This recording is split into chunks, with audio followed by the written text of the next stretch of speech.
Assalamualaikum warahmatullahi wabarakatuh. Alhamdulillah wassalatu wassalamu ala Rasulillah.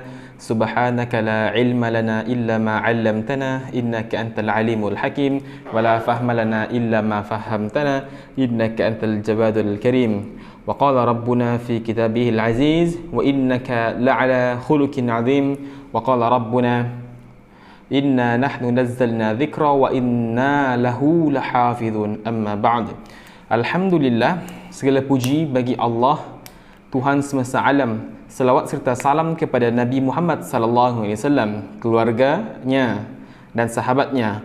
Pada hari ini saya akan berbicara dan berbincang dan juga berkongsi berkenaan kepentingan dan peraturan dalam memahami Al-Quran. Al-Quran merupakan petunjuk dan tauladan bagi manusia. Al-Quran menjadi panduan untuk berhukum. Al-Quran menjadi penawar kepada semua manusia. Saya akan berbicara dalam beberapa skop pada hari ini, iaitu yang pertama, adab dengan Al-Quran. Skop yang kedua, kepentingan memahami Al-Quran sebelum menafsirkannya dan sedikit disiplin mengenai ilmu ini. Okey. Skop yang ketiga, penurunan wahyu dan bagaimana wahyu diturunkan dan metod-metod seterusnya. Skop yang keempat, sejarah pembukuan Al-Quran. Sejarah pembukuan ini saya akan terangkan dalam ringkas sahaja bagaimana ia berlaku dan bagaimana permulaan pembukuan, usaha pembukuan dan juga beberapa orang sahabat yang kita kena tahu dalam pembukuan Al-Quran. Okey? Baik. Setiap manusia akan lebih berharga ketika mana dia beradab kepada orang lain. Sehinggakan individu yang beradab dihormati, disegani oleh masyarakat setempat. Bukan sahaja manusia juga perlu beradab dengan sesiapa sahaja, baik dia berhadapan dengan orang jahat, orang yang berakhlak buruk, atau orang baik, orang yang berakhlak mulia. Islam merupakan agama yang alamiah, syumul dan fleksibel.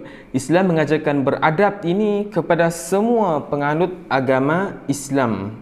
Islam mengajarkan adab dengan Tuhan, adab dengan Nabi dan Rasul, adab dengan keluarga Nabi dan Rasul, adab dengan para sahabat Nabi, adab kepada ulama silam, adab kepada ulama masa kini, yakni ulama kontemporari, adab kepada ibu bapa, adab kepada kitab-kitab, adab kepada semua makhluk yang Allah ciptakan.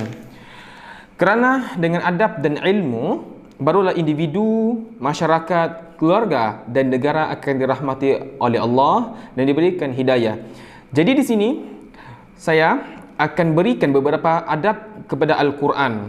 Yang pertama, saya mengutipkan daripada kitab Imam Nawawi bersama Imam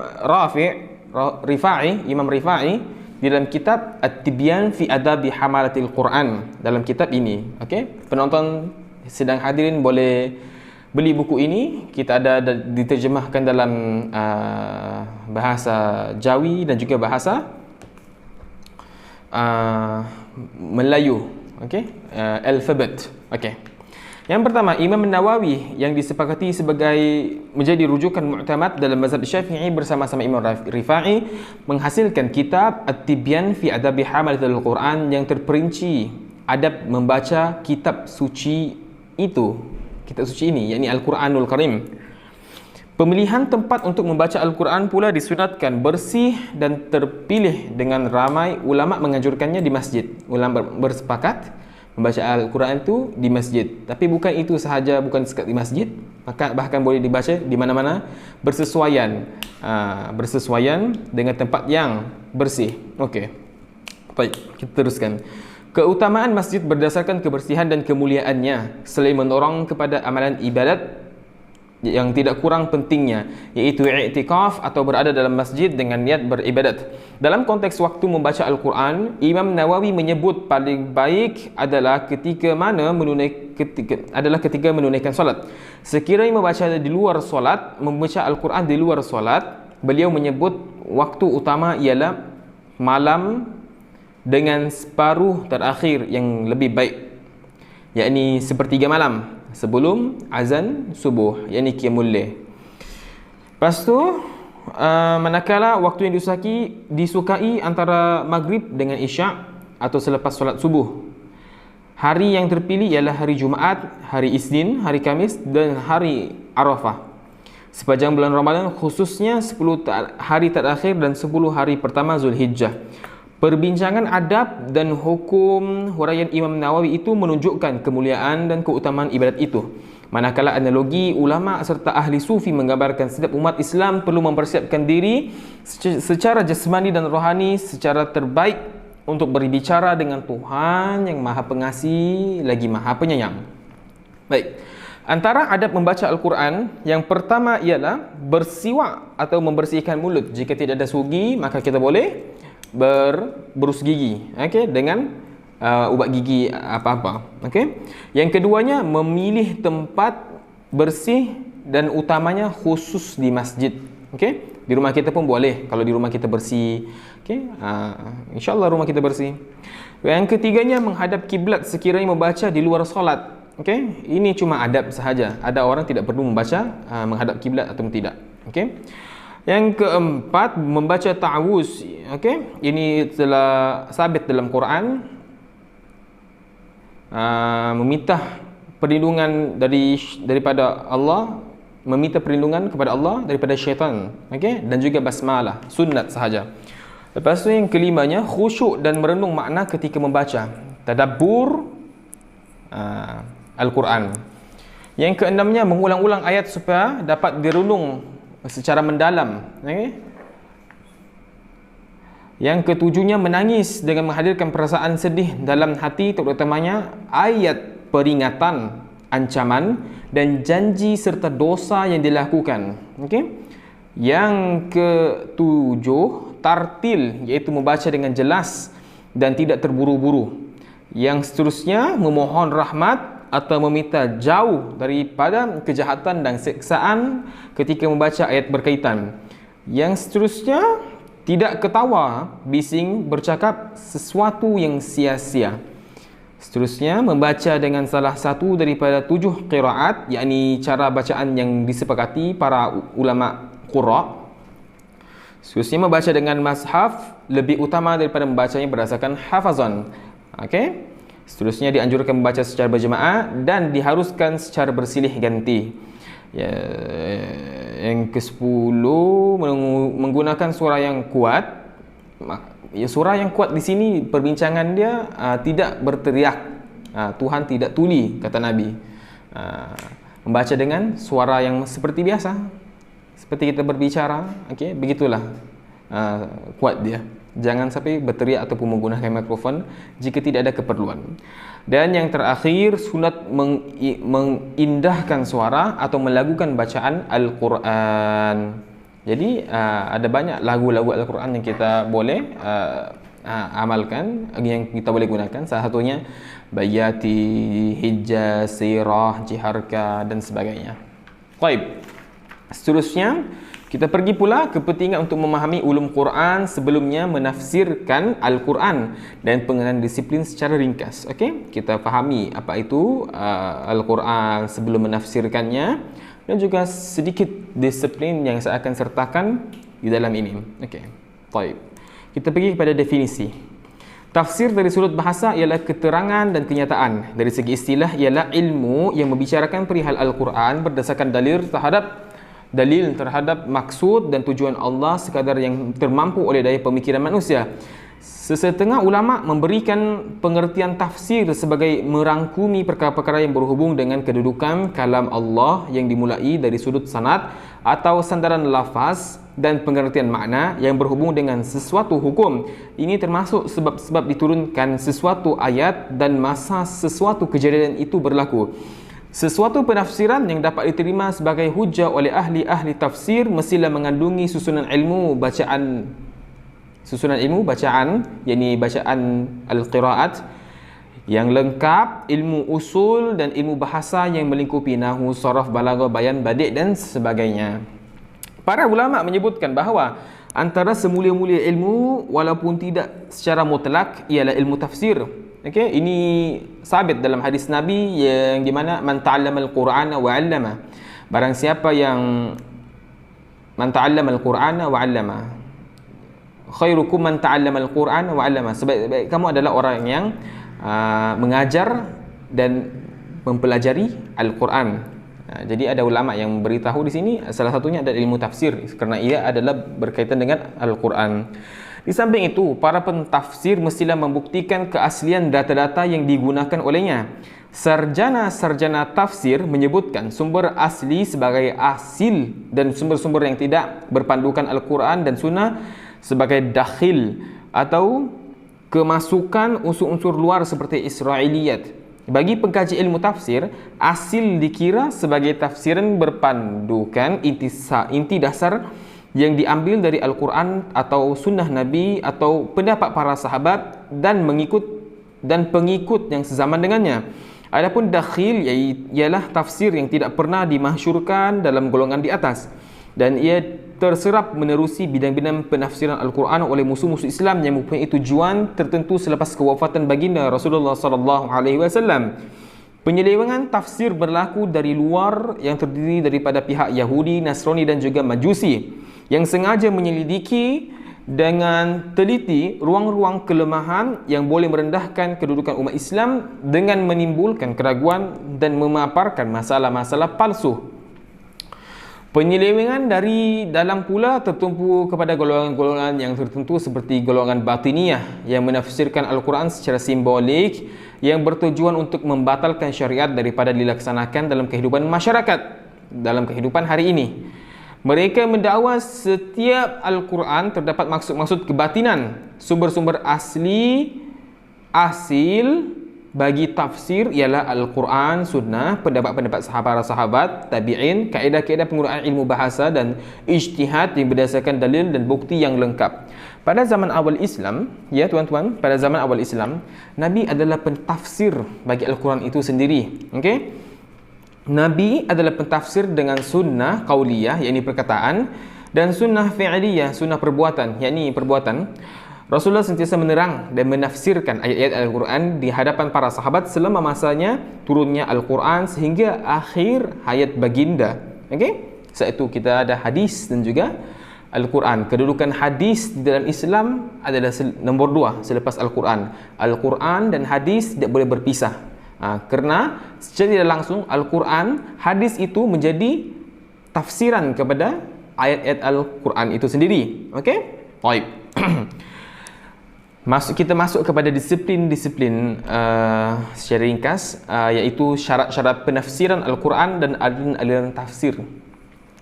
Mereka yang ingin menafsirkan Al-Quran harus memenuhi syarat-syarat seperti berikut. Yang pertama, memiliki kepercayaan yang benar dan mematuhi segala ajaran Islam. Yang kedua, mempunyai tujuan yang benar dan mengharap keredaan Allah. Yang ketiga, berpegang teguh kepada dalil-dalil naqal dari Nabi, para sahabat, para tabi'in serta menghindari segala sesuatu yang tergolong sebagai bid'ah, perkara-perkara bid'ah.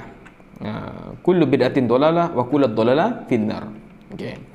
Lepas tu kita masuklah yang seterusnya. Seorang penafsir ilmu disiplin penafsiran Quran juga, seorang penafsir harus menguasai ilmu-ilmu yang diwajibkan ke atas penafsir itu sendiri, iaitu yang pertama, bahasa Arab.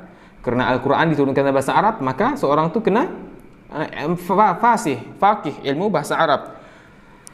Ilmu bahasa Arab sebab hanya dengan ilmu ini erti dan makna perkataan itu diketahui. Okey? Yang keduanya, ilmu nahu, kerana erti sesuatu kosakata selalu berubah dan berbeza-beza menurut perbezaan statusnya di dalam struktur kalimat. Makna ilmu nahu itu penting difahami dan diperhatikan. Yang ketiga, ilmu tasrif atau saraf. Kerana dengan ilmu ini bentuk kosakata dan kalimat dapat diketahui. Yang keempat, ilmu al-ishtiqaq, yakni asal usul kosakata. Sebab sesuatu nama kata benda itu mempunyai erti yang berbeza-beza apabila pengambilannya berasal dari dua akar kata yang berbeza. Yang kelimanya, ilmu ma'ani. Okey? Kerana dengan ilmu ini ciri-ciri struktur kalimat dapat diketahui dari segi indikasi maknanya. Yang keenam, ilmu bayan, kerana dengan ilmu ini ciri-ciri struktur kalimat dapat diketahui dari segi perbezaannya berdasarkan kejelasan dan tidak kejelasan indikasinya. Okey. Yang ketujuh, ilmu badi', kerana dengan ilmu ini segi-segi keindahan kalimat dapat diketahui. Ketiga-tiga ilmu, iaitu ilmu al-ma'ani, ilmu bayan, ilmu badi', ini tiga dikategorikan sebagai ilmu balaghah. Okey, ilmu balaghah. Ya, nama besarnya ilmu balaghah. Selepas itu dalam ilmu balaghah tu dia ada subtopik yang penting, antaranya ilmu al-ma'ani, ilmu bayan, ilmu badi'. Okey. Lepas tu setiap ilmu tu, setiap subtopik tu dia ada poin-poin tertentu. Jadi maka hargailah pentafsir kita seperti hari ini yang popular, iaitu tafsir Ibn Kathir, tafsir Ar-Rahman dan sebagainya. Baik, kita teruskan. Yang ke-8, ilmul qiraat. Okey. Kerana melalui ilmu ini dapat diketahui cara-cara mengucap ayat Al-Quran, dan dengan ilmu ini bacaan-bacaan yang masih mengandungi beberapa kemungkinan dapat ditarjihkan. Ya, bukan setakat daripada struktur bahasa, struktur ayat, struktur kalimat, struktur ayat, nahwu, zorafah, semua tu, tapi dari segi pengucapan dia. Pengucapan dia pun dapat ditarjih oleh para pentafsir. Yang ke-9, ilmu usuluddin. Penafsir kena ada ilmu usuluddin. Kerana di dalam Al-Quran itu ada ayat-ayat yang ertinya, zahirnya tidak boleh ditujukan kepada Allah. Oleh sebab itu para ahli usuluddin mentakwilkan erti ayat tersebut dan mengemukakan hujah atau dalil mengenai hal yang mustahil, yang wajib dan yang harus. Yang ke-10, ilmu usul fiqh. Kerana melalui ilmu ini arah istidlal dan istinbat hukum dapat diketahui. Yang ke-11, ilmu asbabun nuzul. Kerana dengan ilmu ini maksud sesuatu ayat dapat diketahui sesuai dengan peristiwa dan yang melatari turunnya ayat tersebut. Asbabun nuzul. Al-Quran ini ketika zaman Nabi diturunkan sesuai dengan keadaan tertentu. Kita ambil contoh seperti Suratul Ikhlas. Okey, Suratul Ikhlas. Surah ini diturunkan ketika mana Nabi disoal, bagaimana sifat Tuhanmu, untuk siapakah engkau menyampaikan. Lepas tu turunlah ayat ini, Qul huwallahu ahad. Katakanlah, wahai Muhammad, Tuhanmu satu, ahad. Okey. Selepas itu ke-12, memahami ilmu nasikh wa mansukh. Nasikh wa mansukh ataupun nasakh wa mansukh, untuk mengetahui dan membezakan antara lafaz muhkam dari lainnya. Yang ke-13, ilmu fiqh, ilmu pengetahuan. Yang ke-14, hadis-hadis Nabi yang menjelaskan penafsiran hal-hal yang mujmal dan mubham. Yang ke-15, yakni yang terakhir, ilmu al-mauhibah, iaitu suatu ilmu yang dianugerahkan oleh Allah kepada orang yang mengamalkan apa yang diketahuinya. Baik, kita berpindah kepada skop yang mungkin yang ketiga, penurunan wahyu. Okey, sebelum kita pergi ke penurunan wahyu ini, mari kita pergi kepada definisi wahyu itu sendiri. Okey. Perkataan wahyu adalah berasal dari kata dalam bahasa Arab yang berasal daripada perkataan auha, bermaksud inspirasi daripada orang lain atau arahan seseorang. Secara umumnya, wahyu ialah perintah atau kata-kata Allah, kalamullah wajhah Subhanahu wa ta'ala, yang disampaikan kepada para rasulnya. Nabi Muhammad sallallahu alaihi wasallam sebagai salah seorang rasul, yakni pesuruh Allah Ta'ala, juga menerima wahyu yang disampaikan melalui perantaraan malaikat Jibril. Wahyu pertama yang diterima oleh Nabi Muhammad sallallahu alaihi wasallam ialah suratul Alaq ayat 1 hingga 5. Min ba'di a'udzu billahi minasyaitonir rajim. Iqra' bismi rabbikal ladzi khalaq. Khalaqal insana min 'alaq. Iqra' wa rabbukal akram alladzi 'allama bil qalam 'allamal insana ma lam ya'lam. Baik, kita teruskan. Itu adalah yang terakhir, yang pertama. Dan ada juga penurunan wahyu yang terakhir, iaitu surah Al-Maidah ayat yang ketiga. Al-yawma akmaltum dinakum wa raditu lakum Islam. Itulah ayatnya, ayat yang ketiga surah Al-Maidah. Baik, kita bagi kepada poin yang seterusnya. Cara penurunan wahyu. Cara penurunan wahyu ini terdapat beberapa cara wahyu diturunkan, iaitu seperti dengungan lonceng. Okey. Dia ada tiga cara penurunan wahyu. Yang pertamanya, malaikat menyerupai seorang lelaki dan bercakap. Yang keduanya, secara terus daripada Tuhan. Yang ketiga, mimpi yang benar. Okey, saya bawakan hadis daripada Aisyah di dalam riwayat Aisyah meriwayatkan bahawa dalam Sahih Bukhari, hadis yang kedua, Aisyah meriwayatkan bahawa Adnal Harith ibni Hisham radhiyallahu anhu sa'ala Rasulullah sallallahu alaihi wasallam faqala ya Rasulullah kaifa ya'tika al-wahyu faqala Rasulullah sallallahu alaihi wasallam ahyanan ya'tini mithla salsalatil jaras wa huwa ashadduhu alayya fayufsamu anni wa qad wa'aitu anhu ma qala wa ahyanan yatamathalu lil malaku rajulan fayukallimuni fa'a'i ma yaqul qalat Aisyah radhiyallahu anha wa laqad ra'aituhu yanzilu alayhi al-wahyu fil yawmi syadidil bardi fayafsimu anhu wa inna jabinahu layatafassadu arqa. Yang bermaksud, hadis Aisyah, yang bermaksud Al-Harith ibn Hisham telah bertanya kepada Rasulullah sallallahu alaihi wasallam dan dia bertanya kepada Rasulullah. Berkata Rasulullah sallallahu alaihi wasallam, bagaimana wahyu mendatangimu ya Rasulullah? Maka berkata Rasulullah, kadangkala ia mendatangi saya seperti dengungan loceng dan ia adalah yang paling berat ke atas saya, maka ia pun terputus daripada saya dan saya telah ingat daripadanya apa yang dia katakan. Dan kadangkala satu malaikat menyerupai lelaki untuk saya sebagai seorang lelaki.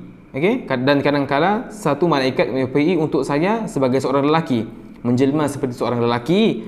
Maka dia berkata-kata kepada saya dan saya ingat apa yang dia katakan. Berkata Aisyah, isteri Rasulullah sallallahu alaihi wasallam, dan sesungguhnya saya telah melihatnya turun ke atasnya wahyu pada satu hari yang sangat sejuk, maka ia pun putus daripadanya dan sesungguhnya dahinya benar-benar mengalirkan peluh. Sahih Bukhari.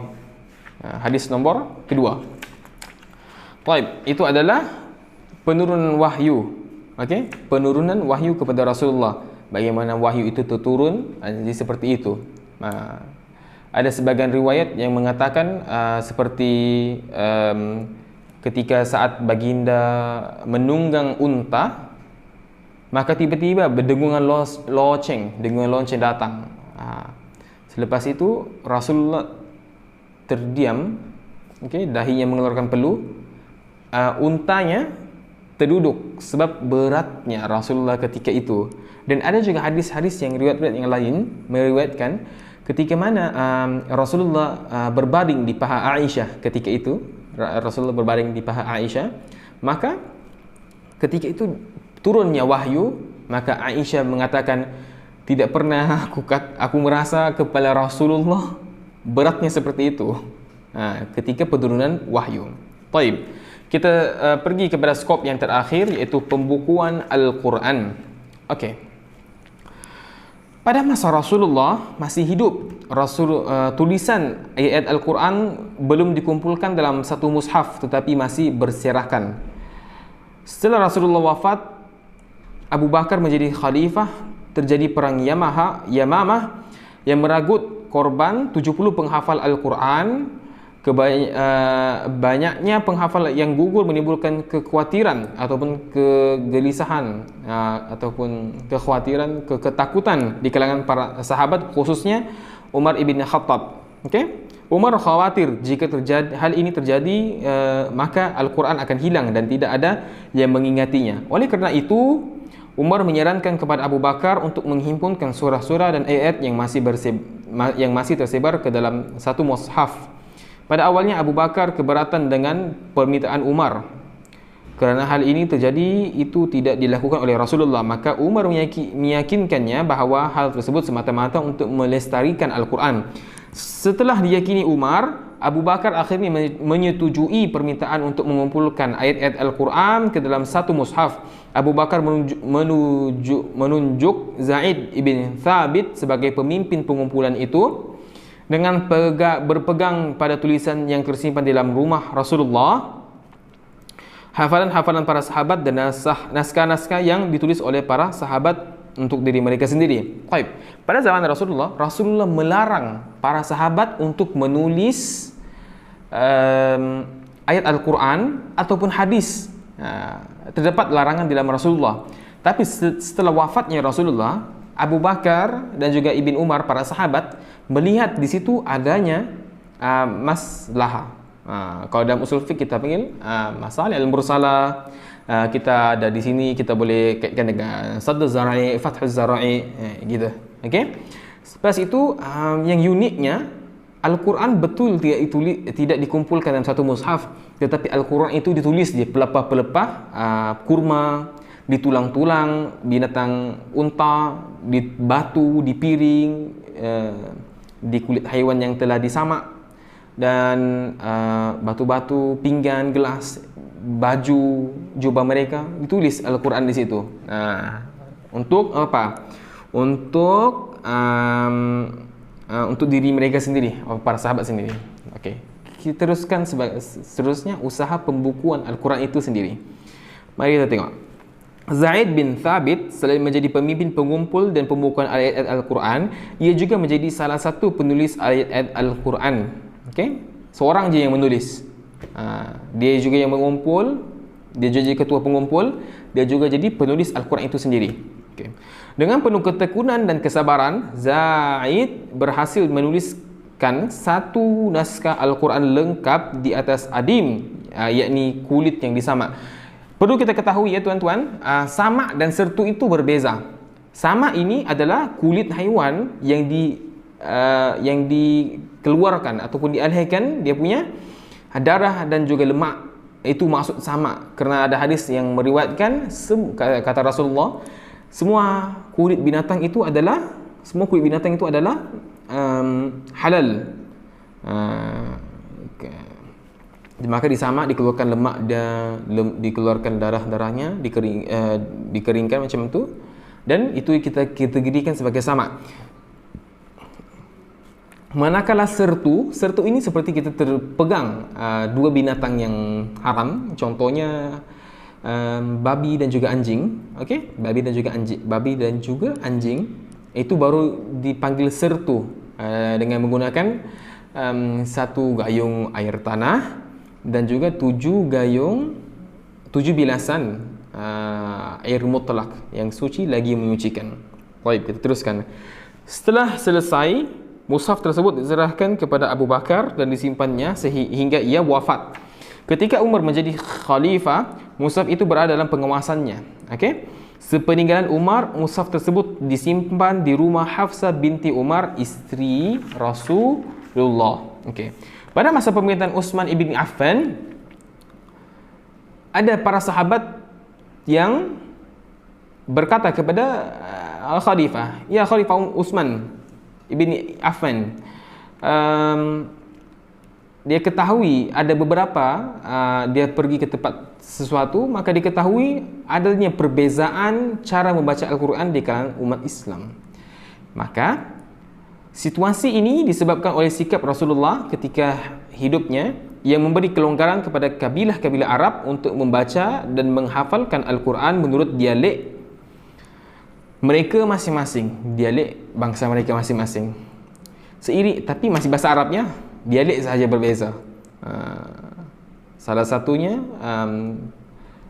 kita panggil wadduha, ada dialek yang lain lagi dipanggil wadduha. Qul a'udzu birabbin nas, dia panggil qul a'udzu birabbin nas, macam tu. Okeylah.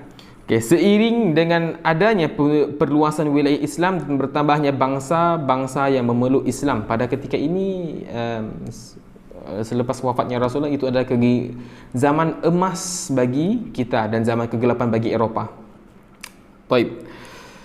Maka cara membaca Al-Quran pun semakin bervariasi, beraneka macam. Kita dengar dia orang baca Quran, pergi sini baca macam ni, pergi sini baca macam ni. Okay.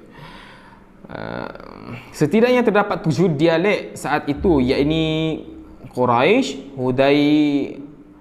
Hudail, Taqif, Hawazin, Kinanah, Tamim dan Yaman. Sahabat Huzaifah ibn Yaman yang pernah mendengar sendiri perbezaan tentang qiraah ini mengusulkan kepada Khalifah Utsman agar menetapkan peraturan penyeragaman pembacaan Al-Quran dengan membuat mushaf standard yang kelak akan dijadikan pedoman bagi seluruh umat Islam berbagai penjuru dunia. Untuk itu Utsman membentuk suatu panitia yang diketuai oleh Zaid bin Thabit. Tugas utama panitia tersebut adalah menyalin mushaf yang disimpan oleh Hafsah binti Umar dan menyeragamkan dialeknya, iaitu dialek Quraisy. Al-Quran yang diturunkan oleh dialek Quraisy, kerana Nabi adalah Bani Hashim, Quraisy lah, Quraisy. Setelah projek itu selesai, mushaf dikembalikan kepada Hafsah. Zaid membuat salinan sejumlah 6 buah. Ada yang beritahu 6 buah salinan, ada yang beritahu 7 buah salinan. Itu isu khilaf. Yang penting ada salinan dia. Khalifah sendiri meminta agar salinan tersebut dikirim ke beberapa wilayah Islam yang disebutkan tadi, yakni di Kuba, Quraisy, Yaman, di Mesir dan pelbagai tempat yang lainnya. Sementara naskah dengan dialek lain diperintahkan untuk dibakar sehingga keaslian kitab suci Al-Quran dapat terjaga. Mushaf yang sudah diseragamkan dialeknya itu disebut sebagai mushaf Utsmani, ataupun yang sekarang kita kenal ini sebagai resam Utsmani. Okey, mushaf resam Utsmani. Salah satunya disimpan oleh Khalifah Utsman dengan nama mushaf Al-Imam, sementara yang lain dikirimkan ke Mekah, Madinah, Basrah, Kufah dan Syam. Okey, pembukuan Al-Quran sampai di situ sahaja pembukuan Al-Quran. Okey, dia orang buat Khalifah Abu Bakar, turun kepada Umar, turun kepada Utsman. Pada zaman Utsman pembukuan Al-Quran sudah terjadi. Zaman Utsman baru pembukuan Al-Quran dan penyampaian Quran, pengkopian Al-Quran, penulisan Al-Quran itu dijadikan dan dibagi-bagikan. Okey, saat di sini kita dapat kalau kita tidak bukukan Al-Quran, maka